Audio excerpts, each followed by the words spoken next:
In this tutorial we'll be looking at creating and editing events that go into the events calendar.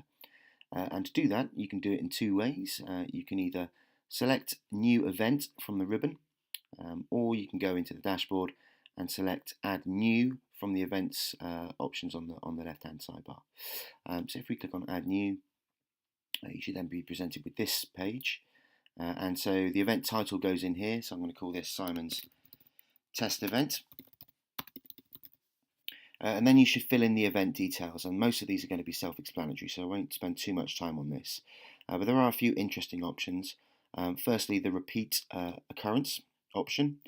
So I can repeat this event on in different ways, so whether it's daily, weekly, monthly, or annually. And you can say, I don't know, it repeats every Tuesday, Monday and Tuesday of the week. The options are completely up to you. And you can also exclude dates. So if you say this wasn't a repeating event, which only happened in term time, you could exclude the holiday period from clicking in here. Okay, so once you've filled in the event date and time, you'd then put in the event location details if you wanted to. So for example, we could put in Baden Powell Primary School, and then if we start typing in the address, it should start auto-completing. So you can see here now that I've got the option to select that, and that's powered by Google Maps. And then if I say show Google Map, you'll then see what the user would see when they click on the event, and that's a kind of preview of where it's taking place. You also have the option to put in the event cost and tickets.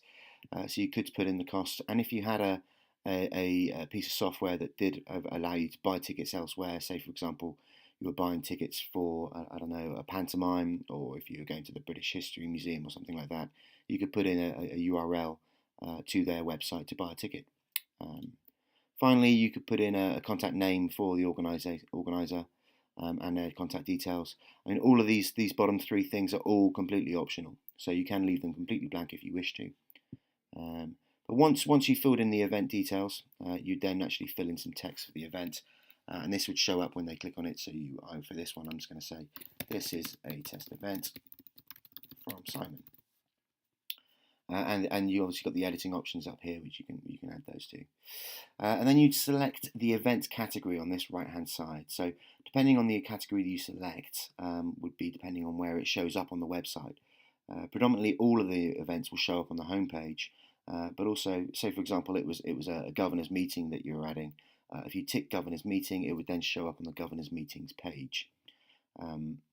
Likewise, with the calendar, because it can be filtered, you would normally select any of these categories that were applicable. For this one, I'm going to say, okay, it's applicable for year 1, year 2, and it's also a school trip. So I'd select those, whichever are applicable, and then I would just click publish.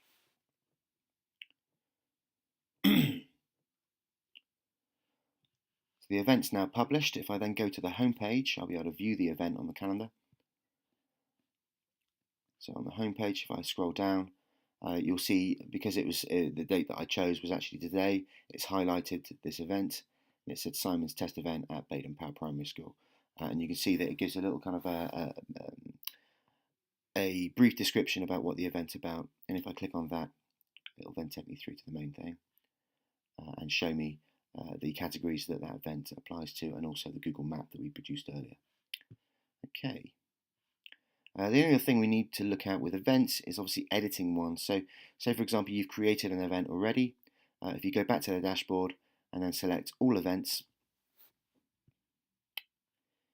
you'll then be able to see the events here, and you can go in and edit any of these and change any of the different attributes that they have. Okay, so that's adding and editing events.